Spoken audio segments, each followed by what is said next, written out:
Ya, sebenarnya apa namanya, kadang-kadang begini ya, jadi melatih orang itu kan bisa langsung, bisa tidak. Sama seperti anak-anak. Jadi misalnya gini, kita nyuruh anak, ya kalau kamu hafal apa sekian juz nanti tak kasih hadiah misalnya gitu. Nah, itu kan sebenarnya antara ngafalin dengan hadiah tadi itu, apakah itu kemudian bisa dilakukan atau boleh, atau kemudian itu tidak boleh karena nanti berarti dia menghafal Quran gara-gara mendapatkan reward dan sebagainya. Pada level tertentu kadang-kadang orang itu bisa ya, termasuk kemudian dipaksa. Jadi ada reward, ada punishment, itu bisa ya. Itu pada level tertentu untuk memaksa sampai kemudian orang itu nanti sudah terbiasa. Ketika dia sudah terbiasa dilepas ya sudah. Nah, itu artinya pola di dalam proses pendidikan seperti itu, ya itu dibolehkan, tapi itu biasanya untuk anak-anak, gitu. Untuk anak-anak yang tadi memang istilahnya moodnya itu belum sempurna ya, jadi masih suka angin-anginan lah gitu.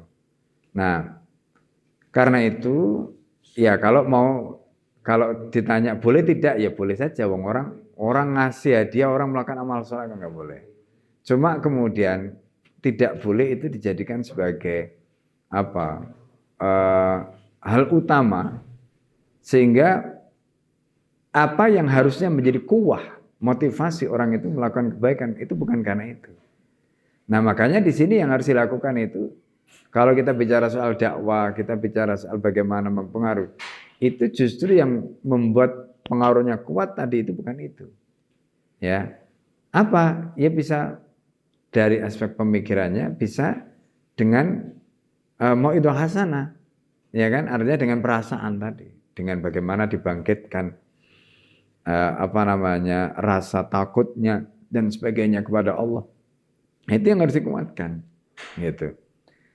Nah, kalau itu menguat, maka ini akan bangkit dari dalam dirinya untuk melakukan amal soleh tadi tanpa ada menunggu reward tadi itu, ya kan? Tanpa menunggu reward gitu.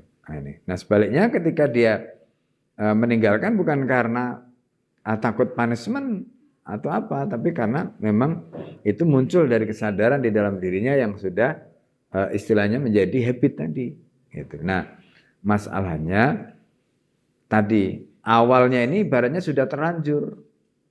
Ya, bagaimana kemudian yang sudah terlanjur, yang sudah berat ini dibentuk habit baru gitu. Ya, dibentuk habit baru. Nah, membentuk habit baru itu yaitu banyak cara yang bisa dilakukan. Dengan apa tadi itu reward atau mungkin dengan dilatih dan sebagainya. Nah, itu cara awal gitu. Tapi intinya itu tidak akan bisa bertahan kalau kekuatan yang muncul dari dalam dirinya tidak ada. Nah, makanya harus ditanamkan kesadaran dari dalam dirinya, ya. Ini itu pentingnya di situ, ya.